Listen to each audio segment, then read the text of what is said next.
Hi hello నమస్తే అస్సలాము అలైకుం సస్రియాకాల్ welcome to my channel frustrated by 926. నా పేరు మొహమ్మద్ మొహసిన్ అహ్మద్. బిగ్ బాస్ 17 రివ్యూకి వచ్చేస్తే యష్మి ఏమో ఫీల్ అయిపోతుంది. ఫస్ట్ ఆఫ్ ఆల్ నన్ను చీఫ్గా తీసేసినారు, ఇప్పుడు ఈ నా కొడుకుల వల్ల నామినేషన్లో కూడా వచ్చి పడ్డాను అని. తనకేంటంటే ఫస్ట్ 2 వీక్స్ చీఫ్గా ఉండడం వల్ల నామినేషన్ లేదు, ఏం లేదు, ఇష్టం వచ్చినట్టు వాగింది. ఇప్పుడు నామినేషన్లో వచ్చింది కదా, సో అట్లా అని కొంచెం షాక్లో ఉంటాను, కొంచెం బాధలో ఉంటే ఈ మణికంఠ వచ్చిండు.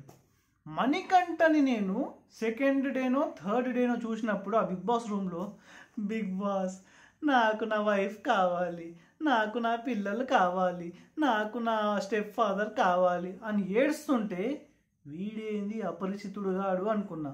కానీ వీంట్లో రోమియో కూడా దాగున్నాడు. అసలు మొన్న నైనిక కొంచెం ఫీల్ అవుతుంటే నైనిక దగ్గర వెళ్ళి హగ్ ఇచ్చి నేనున్నా కదా, ఈగ కూడా వాళ్ళనివ్వను అని చెప్పిండు. ఈరోజేమో సారీ చెప్పే విధానం చూడాలి.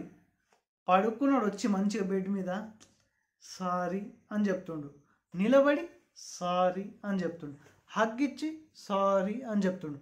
బయటికి వెళ్ళిండు, రయ్య అనుకుంటూ వచ్చి హగ్ ఇచ్చి సారీ అని చెప్తుండు. వామ్మో, వీడు చేసే పనులకి బ్యాక్గ్రౌండ్ మ్యూజిక్లా మనోహర నా హృదయమనే అని మ్యూజిక్ వేస్తే సెట్ అయిపోయేది. ఇది ఇలా నడుస్తుంటే ఇంకో దిక్కేమో సీతా పృథ్వీ. నిన్ననే నేను చెప్పిన నా రివ్యూలో, ఈ సీతా పృథ్వీ ఫస్ట్ ఆర్గ్యూ చేసుకుంటారు, కొట్లాడుకుంటారు, నామినేషన్ చేసుకుంటారు, మళ్ళీ వచ్చి హగ్గులు కిస్లు ఇచ్చుకుంటారు అని చెప్పిన. సేమ్ అదే ఈరోజు రిపీట్ అయింది మళ్ళీ. ఇక నెక్స్ట్ డే కొన్ని టాస్క్లు ఇస్తాను రేషన్ కోసం అని బిగ్ బాస్ చెప్పిండు. ఫస్ట్ టాస్క్ దాంట్లో ఫోటో పెట్టు ఆగేటట్టు అంట. దీంట్లో నిఖిల్ టీం నుండి పృథ్వీ అన్న వచ్చిండు, ఈ అబ్బాయి టీం నుండి నబీల్ భాయ్ అనుకుంటూ వచ్చిండు. ఇక పృథ్వీ గురించి తెలిసిందే, టాస్క్ అనగానే ఆ బయట దేశాల్లో ఆ బుల్లు ఉంటుంది కదా, దానికి ఎర్ర జెండా చూపించగానే మొత్తం దాని మీదనే ఫోకస్ పెడతాడు. ఈ పృథ్వీ కూడా అట్లనే ఆ ఎర్ర జెండా లెక్కనే టాస్క్ మీదనే ఫోకస్ పెడతాడు. ఇక మొత్తం ఆ రూల్స్ ఫాలో అవుతుండా లేదా ఏం లేదు. ఇక నబీల్ ఏమో మంచిగా రూల్స్ ఫాలో అవ్వకుంటూ 100% మంచిగా ఆడుతుండు. వీడేమో ఏం లేదు, ఇక కింద పడేద్దామా, వాడిని అక్కడ నూకుదామా, ఇదే దిమాగ్ మొత్తం ఇది ఎట్లా టాస్క్ గెలవాలి అని. ఆల్రెడీ ఈ లాస్ట్ వీక్లో నామినేషన్లో అదే చెప్పినారు, అదే నువ్వు చాలా అగ్రెసివ్ అవుతున్నావు రా భయ్ అని. వింటాడా? వినడు అసలు. వీడు చేసే పనులకి ఇక బిగ్ బాస్కే చిరాకు వచ్చేసి, ఓరే బాబు మీరు ఒక్కరు టచ్ చేసుకోకండి అసలు అని చెప్పిండు. వింటాడా? బిగ్ బాస్ మాట వినడు, ఎవ్వని మాట వినడు. సీతయ్య అంతే. ఇక సీత కూడా చెప్తుంది, అరే బాబు నువ్వు చాలాసార్లు టచ్ చేస్తున్నావు నబీల్ని, నబీల్ ఒక్కసారి కూడా నేను టచ్ చేయలే, ఈసారి నువ్వు టచ్ చేస్తే నువ్వైతే డిస్క్వాలిఫైడే అని చెప్తుంది సీత. వినడు, ఎవరి మాట వినడు. సీతయ్య కాదు, పృథ్వీ.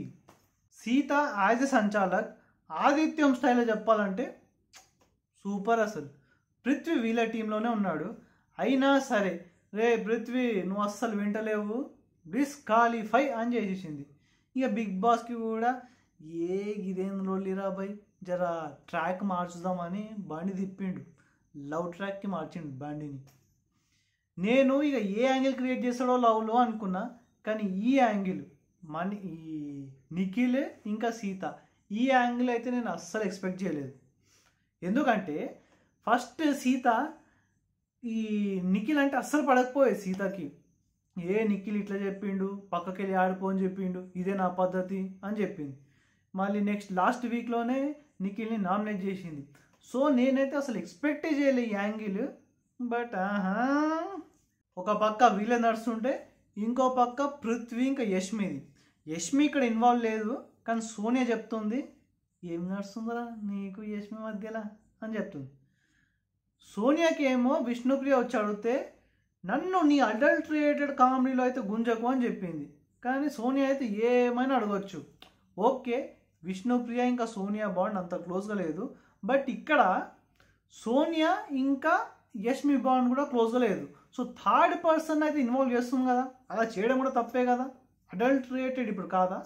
ఇక కొద్దిసేపు తర్వాత బిగ్ బాస్ ఇంకో టాస్క్ పెట్టిండు, నట్టలాగా పాక్కుంటూ అంట ఆ క్యాబేజ్ని ఫినిష్ లైన్ వరకు దాటియాలి. 15 క్యాబేజెస్ ఉన్నాయి, ఎవరైతే 8 క్యాబేజెస్ ఫస్ట్ దాటిస్తారో వాళ్ళే గెలిచినట్టు. సింపుల్ ఇది. నిఖిల్ టీం నుండి నేను ఎక్స్పెక్ట్ చేసింది ఏంటంటే నైనిక వస్తుందని. ఎందుకంటే నైనిక ఆల్రెడీ నామినేషన్లో ఉంది. ఇంకోటి తను ఫ్లెక్సిబుల్ డాన్సర్ కదా, సో ఫ్లెక్సిబుల్గా ఉంటుంది, ఈజీగా ఆడేయచ్చు అనుకున్నాను నేను.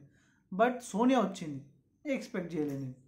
ఇక్కడ ఈ టీం నుండి అభయ్ టీం నుండి ప్రేరణ ఇంకా ఈ ఆదిత్యం వచ్చారు. ఆదిత్యం గారిది టాస్క్లో తీసుకోకపోతే ఏమో నేను రగ్బీ ప్లేయర్, నేను చాలా బాగా ఆడుతాను అని చెప్తాడు. టాస్క్లో తీసుకున్న తర్వాత టాస్క్ మంచిగా ఆడి గెలిచింది ఏది లేదు. మాటలేమో పెద్ద పెద్ద వేస్తాడు, టాస్క్లో వచ్చేసరికి తుస్సు. ఇక టాస్క్ విషయానికి వచ్చేస్తే ఈజీగా క్లియర్గా ఈ నిఖిల్ వాళ్ళ టీమే గెలిచినట్టు. బట్ వీళ్ళు ఇంత పెద్ద యుద్ధం ఎందుకు చేసిందో అర్థం కాలేదు నాకు. అక్కడ మణికంఠ కొంచెం ఒక 5 seconds కోసం కన్ఫ్యూజ్ అయ్యిండు. బట్ తనకు మళ్ళీ అర్థం చేసుకుని అది కాదు నిఖిల్ వాళ్ళ టీం గెలిచింది అని కరెక్ట్ డిసిజన్ ఇచ్చిండు. కొద్దిసేపు తర్వాత థర్డ్ టాస్క్ పెట్టిండు బిగ్ బాస్, ఈ బెలూన్ టాస్క్. ఫస్ట్ సెకండ్ టాస్క్లో కన్ఫ్యూజన్ లేకుండా ఈజీగా అయిపోయినాయి. ఈ థర్డ్ టాస్క్ మాత్రం వామ్మో సోనియాకి దండం పెట్టాలి. ఫస్ట్ టాస్క్లో సీత క్లియర్గా చెప్పింది, ఈ లైన్ ఎవడైనా డాట్ వస్తే డైరెక్ట్ డిస్క్వాలిఫై అయింది. సోనియా కూడా అలానే స్ట్రిక్ట్ రూల్స్ పెట్టాలండి గేమ్ స్టార్ట్ అవ్వక ముందుకే. అలా ఏం చెప్పలేదు, బాక్స్ దాటి ఎవరైనా ఆడితే అప్పుడే డిస్క్వాలిఫై చేస్తా అని స్ట్రిక్ట్గా చెప్పాలి ఉండే, అది చేయలేదు. సెకండ్, బాడీ మీద ఉన్నవే కౌంట్ చేస్తుందా లేకపోతే కింద పడినా కూడా కౌంట్ చేస్తుందా, అది క్లారిటీ చెప్పలేదు. థర్డ్, బెలూన్స్ బయట వెళ్తాయి, ఎన్నని తెచ్చి వేస్తుంది, ఎవన్ బెలూన్ తెచ్చి వేస్తుంది, దాంట్లో కూడా కరెక్ట్ క్లారిటీ లేదు. ఆ బెలూన్స్ పోతూనే ఉంటాయి, ఎట్లని పట్టుకుని వస్తుంది, ఎట్లా వేస్తుంది, అసలు క్లారిటీ లేదు తనకి. వేరే వాళ్ళకి చెప్తుంది నీకు టాస్క్లో క్లారిటీ లేదు, నీకు సంచాలకుగా క్లారిటీ లేదని. ఫస్ట్ నీకే క్లారిటీ లేదు.